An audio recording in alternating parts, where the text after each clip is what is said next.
সকালে গেছিলাম ছেলেকে স্কুলে নিয়ে, স্কুলে ভালো লাগলো না বলে চলে আসলাম দোকানে। আর দোকান থেকে এসেই দেখি তোমাদের দাদা বসে আছে। তো আমাকে দোকানে আসা দেখলে পরে তোমাদের দাদা শুকিয়ে যায়, মানে মনটা শুকিয়ে যায়। কেন জানো, খুব টেনশনে পড়ে যায়। ও মনে করে দোকানে আসলে আমি এটা ওটা সেটা নিতেই, আর ওটা ওর একদমই পছন্দ হয় না, কারণ এত পরিমাণে জামা কাপড় দোকান থেকে নিই, কিনতে গেলে পরে তো আমাদের অনেক টাকা লাগে। আর দেখে দোকান থেকে নিলে পরে তো টাকাটা লাগে না, তো তার জন্য দোকান থেকে এটা ওটা সেটা নিতেই থাকলে পরে ও অনেকটা বিরক্তি হয়ে যায়। তাই ও খুব একটা পছন্দ করে না যে আমি দোকানে যাই। আর এই দেখো বসে আছে, আমাকে দেখে মোটামুটি ওর তো একেবারে মনটা শুকিয়ে একটুখানি হয়ে গেছে।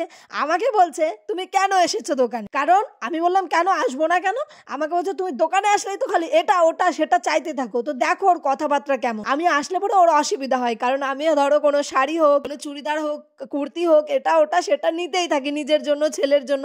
আর এটাই ওর প্রবলেম। তার জন্য এই দেখো কথাবার্তা আমাকে কেমন বলছে, তুমি কেন এসেছো দোকানে, কিসের জন্য এসেছো দোকানে। আরে বাবা, মানুষ পয়সা দিয়ে কিনতে গেলে অনেক টাকা লাগে, আর আমি যদি ফ্রি পয়সায় পাই আমি ছাড়বো কেন, তার জন্য আমি ছাড়ি না। আর এই দোকানে আসা থেকে আমার সাথে বাদি দিলে ঝগড়া, কারণ ও চায় না যে আমি দোকানে আসি। আচ্ছা দোকান আমার, আমি নেব। আমি চয়েস করে একটা জিনিস চয়েস করেছি। বার্থডেতে কিছু দাওনি কিন্তু, সেই নিয়ে কিন্তু মাথা গরম আছে আমার। দিন দিব, যখন মনে চাবে তখন দিব। আমার এখন পয়সা দিতে পারবো না।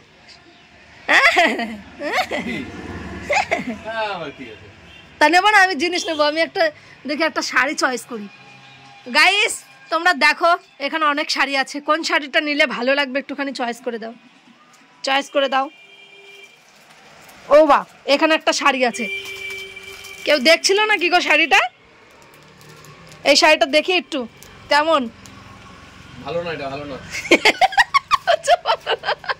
আমি নেবো বলে বলছি, নেবো বলে বলছি কি ভালো না, কি অবস্থা।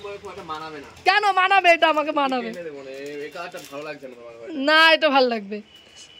গাইজ এই শাড়িটা কেমন তোমরা একটুখানি বলো। আর দেখেছো তোমাদের দাদার রিয়াকশনটা কেমন। আমি একটুখানি দোকানে এসছি বলে কেমন ছোট লোকের মতো ব্যবহার করছে। বউরা দোকানে আসলে কত খুশি হয়, কেমন অপমান করছে দেখেছো আমাকে। মানে আমি দোকানে এসছি বলে, মানে বড়রা চাই দোকানে আসি, আর আমি দোকানে এসছি বলে ওর টেনশন হচ্ছে। আর যখন তুমি টেনশন যখন করেছো, আমি কিছু না কিছু তো নেবই। আমি তুমি যা খুশি তাই বলো। একটা জিনিস চুজ করেছি, রেখে গেছিলাম, সেই জিনিসটা নেবো আজকে। এখন বেচা কেনা নাই, ফালতু বকো না, ঠিক আছে? না না ওইসব বাদ দাও, বাদ দাও ওইসব, বাদ দাও। গাইস খরিদ্দার এসেছিল কথা বলতে, আর এই যে বেচারা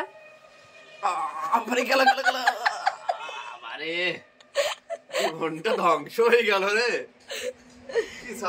একটুখানি দোকানে এসে দেখেছো কেমন করে, আর ওই রকম করে বলে আমি বেশি করে জিনিস নিই। আর যাদের কিছু তো একটা নেবই, তোমরা দেখতেই পাবে যে আমি কি নিই।